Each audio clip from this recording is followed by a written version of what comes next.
नमस्ते दोस्तों। आज हम एक ऐसे सफर पर निकलेंगे जो आपके दिल के बेहद करीब है। कॉफी, एक ऐसा ड्रिंक जो सदियों से दुनिया भर में पसंद किया जाता रहा है।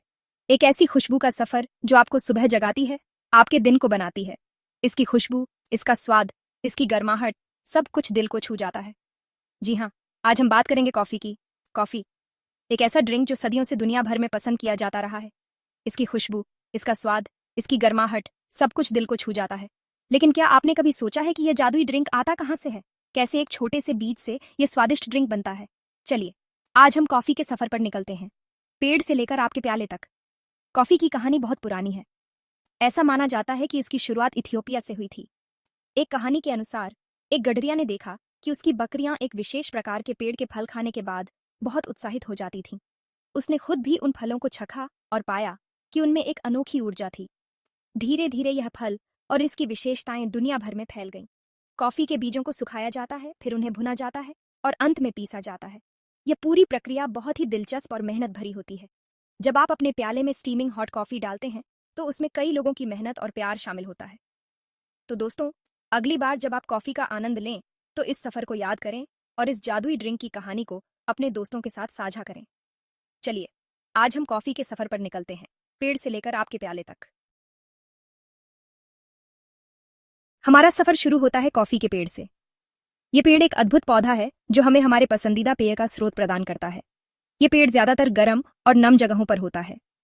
इन क्षेत्रों की जलवायु कॉफी के पेड़ के लिए आदर्श होती है क्योंकि यहाँ की मिट्टी और मौसम इसे बढ़ने में मदद करते हैं। इंडिया में कर्नाटक, केरल और तमिलनाडु कॉफी के लिए बहुत फेमस हैं। इन राज्यों में कॉफी की खेती एक प्रमुख उद्योग है और यहाँ के किसान इसे बड़े पैमाने पर उगाते हैं। कॉफी के पेड़ पर जो फल लगते हैं उन्हें चेरी कहते हैं। ये चेरीज देखने में बहुत सुंदर होती हैं और इनका रंग भी बहुत आकर्षक होता है। ये चेरी पहले हरे रंग के होते हैं और पकने पर लाल या पीले हो जाते हैं। जब ये पूरी तरह से पक जाते हैं तब इन्हें तोड़ा जाता है और आगे की प्रक्रिया के लिए तैयार किया जाता है। हर चेरी में 2 कॉफी बीन्स होते हैं।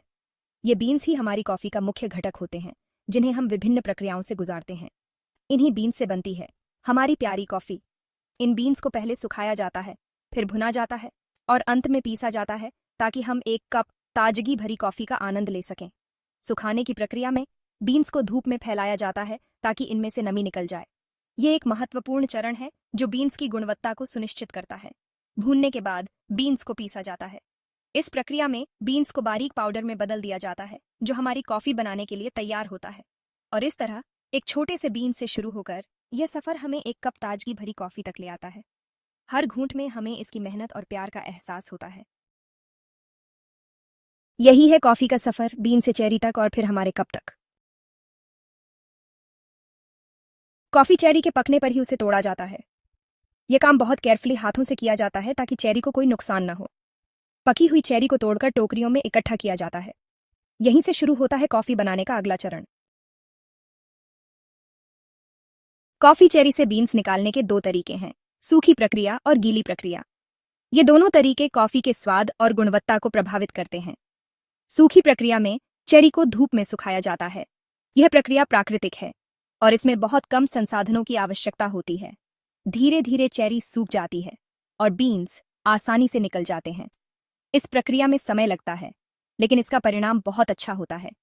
यह तरीका बहुत पुराना है और इसमें पानी कम लगता है। सूखी प्रक्रिया का उपयोग सदियों से किया जा रहा है और यह पारंपरिक कॉफी उत्पादन का हिस्सा है।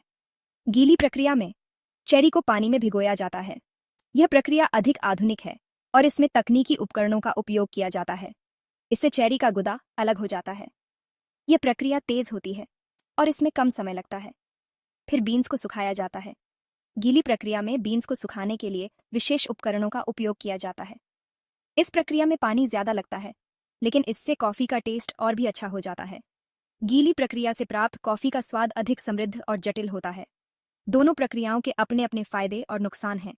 सूखी प्रक्रिया में कम संसाधनों की आवश्यकता होती है, लेकिन इसमें अधिक समय लगता है। गीली प्रक्रिया तेज होती है, लेकिन इसमें अधिक पानी और उपकरणों की आवश्यकता होती है। अंत में कॉफी का स्वाद और गुणवत्ता इस बात पर निर्भर करती है कि किस प्रक्रिया का उपयोग किया गया है। दोनों प्रक्रियाएं अपने तरीके से अनूठी हैं और कॉफी प्रेमियों को अलग अलग अनुभव प्रदान करती हैं। चाहे सूखी प्रक्रिया हो या गीली प्रक्रिया, दोनों ही कॉफी उत्पादन के महत्वपूर्ण हिस्से हैं। इन प्रक्रियाओं के बिना हम वह स्वादिष्ट कॉफी नहीं प्राप्त कर सकते जो हम हर सुबह पीते हैं। इसलिए अगली बार जब आप कॉफी का आनंद लें तो इन प्रक्रियाओं को याद रखें और उन किसानों और कामगारों की सराहना करें जो इसे संभव बनाते हैं। कॉफी का हर कप एक लंबी यात्रा का परिणाम है जिसमें कई चरण और प्रक्रियाएं शामिल हैं। यह यात्रा हर एसआईप को और भी खास बनाती है। अब आता है कॉफी को भूनने का समय। भूनने से कॉफी बीन्स को उनका अलग सा स्वाद और खुशबू मिलती है। बीन्स को बड़े बड़े बर्तनों में भूना जाता है। कितनी देर भूनना है और कितनी आंच पर, यह इस बात पर डिपेंड करता है कि कॉफी किस टाइप की है और कैसा टेस्ट चाहिए। हल्के भूनने से कॉफी का टेस्ट हल्का होता है और ज्यादा भूनने से कॉफी का टेस्ट स्ट्रांग और तेज होता है।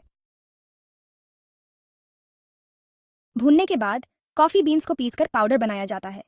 पीसने से कॉफी फ्रेश रहती है और उसकी खुशबू भी बनी रहती है। कॉफी पाउडर को फिर पैकेट में बंद करके बेचा जाता है। तो दोस्तों, यह था कॉफी का सफर, पेड़ से लेकर आपके कप तक। एक छोटे से बीज से यह कैसे एक स्वादिष्ट ड्रिंक में बदल जाता है। यह जानकर आपको कैसा लगा? अगली बार जब आप कॉफी पिएं तो इस सफर को याद जरूर करना। कॉफी सिर्फ एक ड्रिंक नहीं है, ये एक फीलिंग है, एक एक्सपीरियंस है।